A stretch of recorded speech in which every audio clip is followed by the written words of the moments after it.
আসসালামু আলাইকুম। গত মিটিংয়ে আমাদের আলোচনা হয়েছিল মোটামুটি ২ টা বিষয় নিয়ে। একটা হচ্ছে ফ্রিল্যান্সার আইডি কিভাবে করবেন, এটা একটা। নাম্বার 2 ছিল সেভিংস অ্যাকাউন্ট, তারপর ইয়ারকি অ্যাকাউন্ট এগুলা কি, কেন, কিভাবে অ্যাকাউন্ট করবেন। তো ১ম এ শুরু করি ফ্রিল্যান্সার আইডি দিয়ে। ফ্রিল্যান্সার আইডি করার জন্য ১ম এ আপনাকে ওদের যে ওয়েবসাইট আছে অফিসিয়াল ওয়েবসাইট, সেই ওয়েবসাইটে যেতে হবে। আগে এই আইডি করতে প্রতি বছর ৳১৫০০ করে দিতে হতো। আর আ এর মেয়াদ থাকতো কতদিন? ১ বছর। এখন মেয়াদ দিচ্ছে ৩ বছর, কোনো টাকা লাগবে না। আর মিনিমাম ইনকাম দেখাতে হবে $50। যদিও এটা খুবই কম, আ কারণ $৫০ দিয়েও সে একটা কার্ড পাইতেছে, আবার ৫০০ দিয়েও একজন কেউ কার্ড পাইতেছে। তো এইসব ডাজন্ট ম্যাটার। আমরা আমাদের কার্ড কিভাবে পাবো সেই বিষয়টা আলাপ করব। তো ১ম এই এপ্লাই নাও ক্লিক করবেন এখানে এসে। তারপর আপনার অ্যাকাউন্ট করতে বলবে, অ্যাকাউন্ট করবেন। ক্রিয়েট অ্যান অ্যাকাউন্টে গিয়ে অ্যাকাউন্ট করবেন। বেসিক তথ্যগুলো দিয়ে। অ্যাকাউন্ট করার পর সাইন ইন করবেন। সাইন ইন করলে আমার অ্যাকাউন্টে এরকম একটা ইন্টারফেস চলে আসতেছে। তো এই ইন্টারফেসের মধ্যে আপনাদের এমন আসবে না, আপনাদের যদি আবেদন করতে হবে। তো আবেদনের স্টেপগুলা খুবই সোজা। এমন আহামরি কঠিন কিছু না। সবগুলা ফিল আপ করবেন। আপনার ছবি লাগবে, এনআইডি কার্ডের ছবি লাগবে, আপনার নিজের ছবি লাগবে। তারপর তথ্যগুলো লাগবে যেমন নাম, email address, mobile number, NID number, basic তথ্যগুলো লাগে। তো এরপরে যেটা লাগবে সবার নিচের দিকে খেয়াল করেন, আউটসাইড অফ মার্কেট প্লেস। ওইখানে কিন্তু আপনার কোন মার্কেট প্লেসে কাজ করেন ওটার লিঙ্ক দিতে হয় বা ওই মার্কেট প্লেসটা সিলেক্ট করতে হয়। কিন্তু আমরা যেহেতু কোনো মার্কেট প্লেসে কাজ করতেছি না, সেহেতু আমরা দিব আউটসাইড অফ মার্কেট প্লেস। দিয়ে আপনি কি কাজ করেন, কিভাবে করেন এটা বিস্তারিত ১০০ ওয়ার্ডের মধ্যে লিখবেন। লেখার পর আপনি যে স্টেটমেন্টটা জমা দিবেন, ওরা ওয়াইজ আর পায়োনিয়ার স্টেটমেন্টটা অ্যাকসেপ্ট করে, অন্যগুলো অ্যাকসেপ্ট করে না। তো সেক্ষেত্রে আপনাকে ওয়াইজ অথবা পায়োনিয়ার দিতে হবে। যদি অন্য কোনো মাধ্যম থেকে থাকে তাহলে সেটা হবে না। আপনি যেটা করতে পারেন, ওই মাধ্যম থেকে আপনার ব্যাংকে মিনিমাম $৫০-১০০ উইথড্র দিতে পারেন। উইথড্র দিলে যে আপনার ব্যাংক স্টেটমেন্টে যেটা শো করবে, ওই জিনিসটা ওদেরকে ব্যাংক থেকে তুলে ব্যাংকের সিল সাইন সহ হাইলাইট করে সেটা আপনারা সাবমিট করলে হোপফুলি কাজ করবে। আর আপনি যে স্টেটমেন্টটা দিতেছেন ওইখানে কত ইনকাম দেখাচ্ছেন, সাপোজ আপনার $১০০ একটা ইনকাম আপনি স্টেটমেন্টে শো করতেছেন, সেক্ষেত্রে আপনাকে এই অফ মার্কেট প্লেস ইনকাম এখান দিতে হবে $১০০। তারপর সব ডকুমেন্ট একসাথে হয়ে গেলে সাবমিট বাটনটা আসবে। সাবমিট বাটনে ক্লিক করলে এগুলো অ্যাপ্লিকেশন সাবমিট হয়ে যাবে। তো অ্যাপ্লিকেশন সাবমিট হওয়ার ২ দিনের মধ্যে আপনার আইডি কার্ডটা ওরা প্রসেস করে দিবে। যদি কোনো কারণে না দেয় সেক্ষেত্রে আপনাকে সেটা রিজন দেখাবে যে কী কারণে আপনার অ্যাপ্লিকেশনটা রিজেক্ট হয়েছে। যেমন এক ভাই ওয়াইজের শিপমেন্ট ছিল না, উনি রাইজের শিপমেন্ট দিছিল। কিন্তু আমার আইডিয়া নাই কেন রাইজ তারা অ্যাকসেপ্ট করতেছে না। তারা একটা মেইল দিছে। মেইলে এই লেখাটা ছিল, "After careful review, we regret to inform you that your application has been reviewed and is not approved at this time." কারণ কি? For income received outside of marketplace, you are required to submit the Pioneer or Wise or a similar platform. Rise কিন্তু similar প্ল্যাটফর্মই, কিন্তু রাইজটা হইতেছে কি ক্রিপ্টোকে ওরা salary হিসাবে দেখায়, এর জন্য হয়তো বা ওরা অ্যাকসেপ্ট করতেছে না কোনো কারণে। এই বিষয়ে খুব একটা ভালো আইডিয়া নাই কেন এটা হচ্ছে না। আরেকটা জিনিস এটা ভালো লাগছে, যেটা হলো additionally please submit the remittance certificate issued by your MFS bank and the contract agreement with your client. ওরা বলতেছে যে আপনার একটা কন্ট্রাক্ট এগ্রিমেন্ট পাঠাইতে বলতেছে ক্লায়েন্টের সাথে, যেটা হয়েছে আপনার, অথবা আপনার ব্যাংক থেকে একটা রেমিটেন্স সার্টিফিকেট। আর এটা সহজ, আপনি যে কোনোভাবে আপনি যদি বিকাশেও রেমিটেন্স নিয়ে আসেন, সেক্ষেত্রে বিকাশেও কিন্তু একটা স্টেটমেন্ট শো করে। আমি জানি না এটা দিলে হবে কি না, আপনারা ট্রাই করতে পারেন। যদি একবারেই না হয় সেক্ষেত্রে একটা ছোট অ্যামাউন্ট $১০০-১৫০ একটা অ্যামাউন্ট আপনার ব্যাংকে উঠলে দিবেন, ২ দিন সময় লাগবে। তারপর অ্যাকাউন্টে আসার পর ব্যাংকে স্টেটমেন্ট নিবেন, নিয়ে ওই লেনদেনটাকে হাইলাইট করে সাবমিট করে দিবেন স্ক্যান করে অথবা ছবি তুলে। এবং খেয়াল রাখবেন যে যেন ব্যাংক থেকে যে স্টেটমেন্টটা তুলছেন সেটাতে যেন ব্যাংকের সিল সাইন থাকে, তাহলে ইজিলি অ্যাপ্রুভ করে দিবে। তো অ্যাপ্রুভাল হয়ে গেলে আপনার উইদিন 2 ডেজ আপনার আইডি কার্ড আপনি পেয়ে যাবেন। সো আপনার আইডি কার্ড হয়ে গেল। এখন আমরা আলাপ করি সেভিংস অ্যাকাউন্ট এবং ইয়ারকি অ্যাকাউন্ট কীভাবে কী করবেন এ বিষয়ে। নরমালি আমরা যেটা করব সিটি ব্যাংকের যে ইয়ারকো অ্যাকাউন্ট গুগলে সার্চ দিলেই পেয়ে যাবো। আমি লিঙ্কটা ভিডিওতে দিয়ে দিব ডেসক্রিপশনে। তো এখানে দেখেন, এখানে খেয়াল করেন কে অ্যাকাউন্ট করতে পারবে। ১৮ বছর বয়স লাগবে, বাংলাদেশে হইতে হবে। এই তো এই জিনিসটা। Valid freelancer ID. যেহেতু আমাদের ফ্রিল্যান্সার আইডি হয়ে গেছে ওখান থেকে, সো এখানে আমরা এলিজিবিলিটির মধ্যে এটা আমরা পেয়ে যাবো ইজিলি। আর বাদবাকিগুলো তো আছেই। ফিচার গুলো খেয়াল করেন। মোটামুটি কি আছে না আছে এভরিথিং আছে। এখানে সব লেখা আছে, আপনারা পড়ে নিবেন। একটা জিনিস খেয়াল করেন এই যে আপনার credit card and retail loan facility এটা কিভাবে পাবেন সেটাও আমি বলে দিতেছি। তারপরে ইন্টারেস্ট রেট দেওয়া আছে এখানে। কি লাগবে document, NID, freelancer ID, passport size ছবি, নমিনির ছবি, তারপর আপনার নমিনির আইডি কার্ড আর ই-টিন। টিন সার্টিফিকেটটা মাস্ট লাগবে। টিন সার্টিফিকেট ছাড়া হবে না। আর এখানে ফ্রিকোয়েন্টলি আস্কড কোয়েশ্চেন এ মোটামুটি সবই দেওয়া আছে।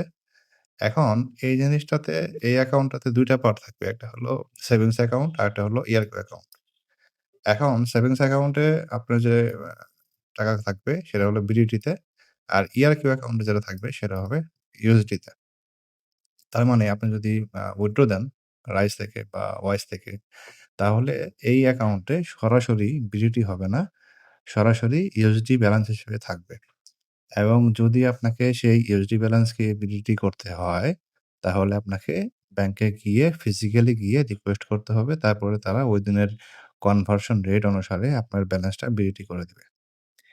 আর আপনি যদি সরাসরি সেভিংস অ্যাকাউন্ট নাম্বারে পাঠান, তাহলে সরাসরি বিডিটি হয়েই আসবে। আর যদি এয়ারকো অ্যাকাউন্ট নাম্বারে পাঠান, তাহলে সেটা বিডিটি হবে না, ইউএসডি হিসেবে থাকবে। এবং এটা ওদের যে আ একটা কার্ড দিবে আপনাকে, সেই কার্ড দিয়ে আপনি ডলার খরচ করতে পারবেন। কিন্তু আমি ডলার খরচ করার পক্ষপাতী না। কারণ তাদের মার্কআপ ফি আছে। প্রতি ট্রান্সেকশনের মার্কআপ ফি আছে। তো মার্কআপ ফি দিয়ে পুষাবে না। একান্ত বিপদে না পড়লে সেটা ডলার অ্যাকাউন্টে ইউজ করবেন না। ডলার করে রাখার কারণ হচ্ছে একটা জিনিস যে আপনার এখন হয়তো রেট আছে ৳১২০, আ ১ সপ্তাহ পরে ১ মাস পরে এটা ৳১২২ হলো, তখন আপনি বেশি রেট পাইলেন। এর জন্য ডলার করে রাখা। আর ওদের যে কার্ডটা দেয়, ওই কার্ডটা দিয়ে আপনি মোটামুটি এয়ারপোর্ট লাউঞ্জে সারা বছরে আনলিমিটেড টাইম আপনি ইউজ করতে পারবেন। মানে আপনার গেস্ট সহ। তো এটা বেশ ভালো। এটা যারা ট্রাভেল করেন দেশের বাইরে বা দেশের ভিতরে যারা বাই এয়ার এ ট্রাভেল করেন তাদের জন্য খুবই ভালো একটা জিনিস যে আপনারা লাউঞ্জে ইজি অ্যাক্সেস পাবেন। যেখানে একটা ক্রেডিট কার্ডের অ্যাক্সেস থাকে বছরে ৫-৬ বার, সেখানে এই কার্ডের অ্যাক্সেস আনলিমিটেড। এটা মেইনলি ইউজ করবেন ইউএসডি হিসেবে রাখার জন্য। আরেকটা বিষয় যেটা বলতেছিলাম সেটা হলো credit card and retail loan facility. সেটা হচ্ছে প্রতি মাসে কমপক্ষে যদি $1000 করে আপনি ইউএসডি নিয়ে আসেন, সেটা আপনার ইউএসডি অ্যাকাউন্টে থাকুক আর আপনার সেটা ক্যাশ করে বিএসডি করেন। প্রতি মাসে যদি একবার একটা করে $1000 এর পেমেন্ট করতে পারেন ব্যাংকে, তাহলে যেটা হয় আপনার ১ বছর শেষে আপনি ভালো লিমিট সহ একটা ক্রেডিট কার্ড পাবেন।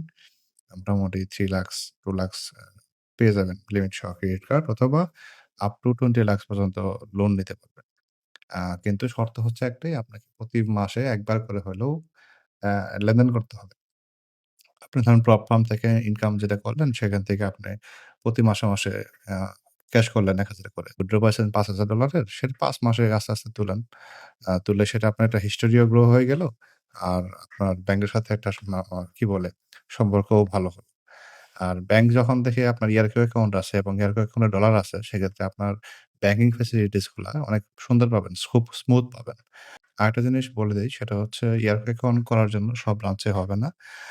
এটা মেইন ব্রাঞ্চ গুলাতে হয়। ইডি ব্রাঞ্চ বলে এটাকে। আমি করেছিলাম গুলশান ২ ব্রাঞ্চ থেকে। তো এখান থেকে মোটামুটি ঠিকঠাক মতোই করে দিছে উইথআউট এনি ইস্যু। তো আপনারাও ট্রাই করবেন গুলশান ২ অথবা একদম হেড ব্রাঞ্চে মতিঝিল থেকেও করতে পারবেন। ওখান থেকে করে নিতে চেষ্টা করবেন। আর হ্যাঁ, এখানে একটা মার্কআপ ফির ব্যাপার আছে। সেটা হচ্ছে যে আমি তখন বললাম প্রতি লেনদেনে আপনার $৩ করে কাটবে মার্কআপ ফি। প্লাস কিছু এফএক্স ফি-টি মিলায়ে ভালোই একটা চার্জ কাটে। তার মানে আপনি যদি $১ পে করেন তাও এক্সট্রা $৩ কাটবে। যদি $১০০ পে করেন তাও এক্সট্রা $৩ কাটবে। ছোট লেনদেনের জন্য খুব বেশি পারফেক্ট হবে না।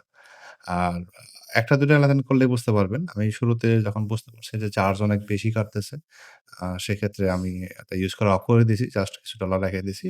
আমি জাস্ট লাউন্জ ইউজ করি, দ্যাটস ইট, আর কিছু না।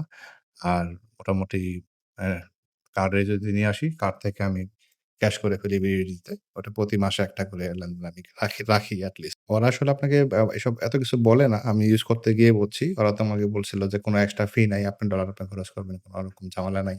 কিন্তু আমি ইউজ করতে গিয়ে দেখলাম যে ছোট, ছোট অনেক খরচ আছে যেগুলা ব্যাংকের ম্যানেজারও জানতো না ওইভাবে।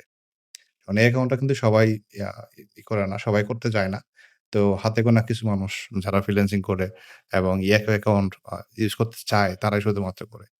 কিন্তু এখানে বেস্ট ফ্যাসিলিটিস একটাই আমি পাইছি সেটা হলো এয়ারপোর্ট লাউঞ্জ অ্যাক্সেস আনলিমিটেড। একটা হচ্ছে ইয়ারকো অ্যাকাউন্টে ডলার হিসেবে থাকবে, সেটা ক্যাশ হবে না। আ ক্যাশ করতে কে আ ক্যাশ করতে আপনাকে অবশ্যই ফিজিক্যালি যেতে হবে ব্যাংকে। আর ২য় সুবিধা হচ্ছে এয়ারপোর্ট লাউঞ্জে আনলিমিটেড অ্যাক্সেস। এই তো। এই হলো মোটামুটি অবস্থা। আপনারা ব্যাংকে খোঁজ নিবেন। আর এদের সবার শেষে দেখবেন frequently asked question এ অনেক কিছু দেওয়া আছে। হ্যাঁ? তো কোথায় অ্যাকাউন্ট করতে পারবেন, কোথায় না, এভরিথিং এখানে পাওয়া যাবেন। এই হচ্ছে মোটামুটি অবস্থা। আপনারা ওয়েবসাইট ভিজিট করলে আরো বিস্তারিত তথ্য জানতে পারবেন। প্রয়োজনে ওদের কাস্টমার কেয়ারে ফোন দিতে পারেন। ফোন দিয়ে আরো বিস্তারিত জানতে পারবেন। আর সবচেয়ে বড় কথা হচ্ছে আপনাকে আ আগে তো আর্ন করতে হবে। আর্ন করার পর পেমেন্ট উইথড্র এইসব নিয়ে কাহিনী। আমি যেটা করি প্রপ থেকে সরাসরি দেই না। কারণ কিছু ইস্যু থাকে অনেক সময় গেটওয়ে ইস্যু থাকে। আমি প্রপ থেকে চেষ্টা করি ওয়াইজ নেওয়ার। ওয়াইজ থেকে ব্যাংকে নেওয়ার ট্রাই করি। সেক্ষেত্রে রেমিটেন্স হিসেবে আমার এখানে চলে আসে। আর রাইস থেকেও আপনারা সরাসরি ইয়ারকো অ্যাকাউন্টে দিতে পারবেন। আমি ডিল থেকেও ইউজ করছি। ডিল থেকে সরাসরি আমার ইয়ারকো অ্যাকাউন্টে আমি ক্যাশ ট্রান্সফার করছি। মোটামুটি ৩-৪ ঘন্টার মধ্যে চলে আসে। $১,০০০ ট্রান্সফার করলে আমাকে চার্জ করছে এক্সট্রা $20 এর মতো চার্জ করছে। 22-3 এর মতো চার্জ করছে এক্সট্রা। তারপরেও বিষয়টা ভালো। কারণ আপনার ব্যাংকের সাথে একটা ভালো সম্পর্ক হয়ে যায় যখন আপনার আ ইয়ারকো অ্যাকাউন্টে ইউএসডি থাকে। একটু আলাদা ফ্যাসিলিটিস আপনি পাবেন সবসময়। এই তো দ্যাটস ইট। এই ছিল মোটামুটি আলোচনা। গত মিটিং এ যেটা হইছে, এসব নিয়ে কথাবার্তা হইছে, এসব নিয়ে প্রশ্নোত্তর ছিল। তো ওই রেকর্ডেড ভার্শনটা আমি দেখলাম যে সাউন্ড খুব একটা ভালো ছিল না। দ্যাটস হোয়াই নতুন একটা ভিডিও করে সেটা পাবলিশ করলাম। এই তো দ্যাটস ইট ফর টুডে। আবার কথা হবে অন্য কোনো ভিডিওতে। আল্লাহ হাফেজ।